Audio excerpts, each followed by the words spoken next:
This weekend na ang Power Collab concert ni The Voice Kids coaches Julian San Jose asin Stel kan SB19.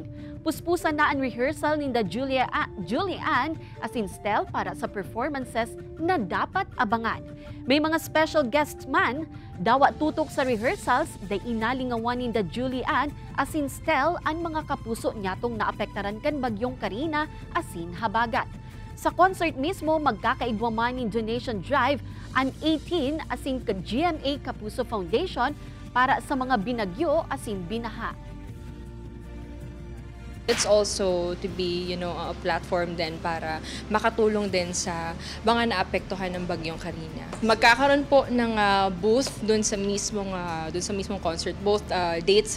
Inisip din talaga nila to just to, bukod sa meron kaming concert, makapaghatid din ng tulong sa mga taong kailangan din ng tulong talaga, lalo na sa mga ganitong panahon.